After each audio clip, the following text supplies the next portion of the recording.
Viewers, আমরা সব কিছুই একসময় মেনে নেই, মেনে নিতে হয়, মানতে বাধ্য হই। গুড মর্নিং সকল ফেসবুক বন্ধুরা, আশা করি আপনারা সবাই ভালো আছেন। এই মুহূর্তে যে পরিস্থিতি চলছে, এখানে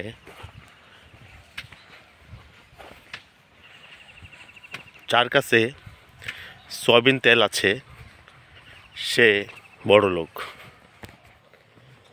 সয়াবিন তেল নিয়ে যা হলো, বাজারে সয়াবিন তেল কিনতে গিয়ে সয়াবিন তেল পাওয়া যায়নি।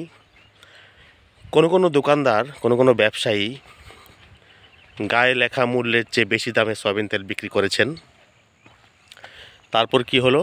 কম্প্রোমাইজ। সয়াবিন তেলের মূল্য বৃদ্ধি হলো লিটার প্রতি 8 টাকা। এই মূল্য বৃদ্ধির পর বাজারে সয়াবিন তেল পাওয়া গেল। তাহলে আমরা ক্রেতারা বেশি দামে সয়াবিন তেল কিনবো, কারণ সয়াবিন তেল আমরা ব্যাপক হারে খাই। এই যে 8 টাকা বেড়ে গেল এবং বাজারে সয়াবিন তেল পাওয়া গেল, তাহলে এটা একটা সিন্ডিকেট।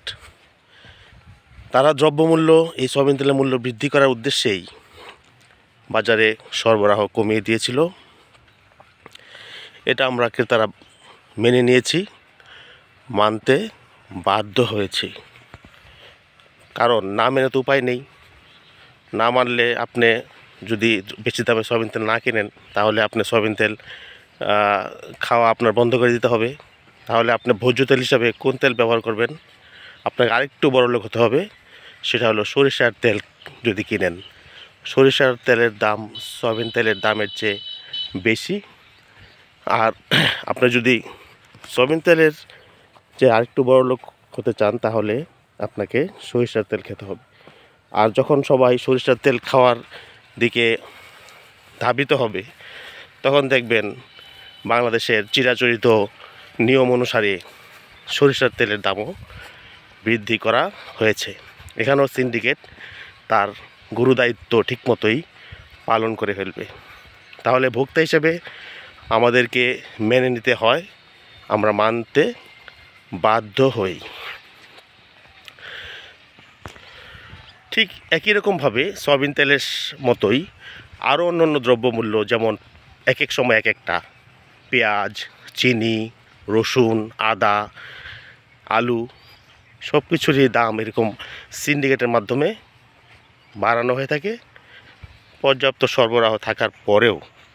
আর আমরা ক্রেতারা এগুলো মেনে নিতে বাধ্য হই, মেনে নেই, কারণ কিছুই করার নেই। এই যে শীতের সকালে, কুয়াশা ভেজা সকালে আপনাদের সাথে কথা বলছি, আপনাদের যার যার এলাকায় কেমন শীত পড়ছে, কেমন কুয়াশা পড়ছে, কমেন্টের মাধ্যমে জানাতে পারেন। আর সয়াবিন তেল নিয়ে আপনাদের অভিজ্ঞতা কমেন্টের মাধ্যমে শেয়ার করতে পারেন। আর এই যে সিন্ডিকেট, সেটা মনে থাকবেই, কারণ দেখবেন আপনি, আমি আরেকটা ভিডিওতে বলেছি, আমাদের দ্রব্যমূল্য একটা বাড়বে আর একটা কমবে, একটা কমবে একটা বাড়বে, এইরকম একটা খেলার ভিতরে আমরা চলে গিয়েছি। অনেকটা সরবরাহের কারণে এরকম হয়, অনেকটা সিন্ডিকেটের মাধ্যমে এরকম হয়ে থাকে। তো সেটা শুরুতেই বলেছিলাম, আমাদের সব কিছু মেনে নিতে হয়, মেনে নিতে বাধ্য হই এবং মেনে নেই। তো ভিউয়ার্স, আমরা সব কিছুই সহজ সরল মনে মেনে নিয়ে আমাদের জীবনযাপন পরিচালনা করব। সবাই ভালো থাকুন, ধন্যবাদ।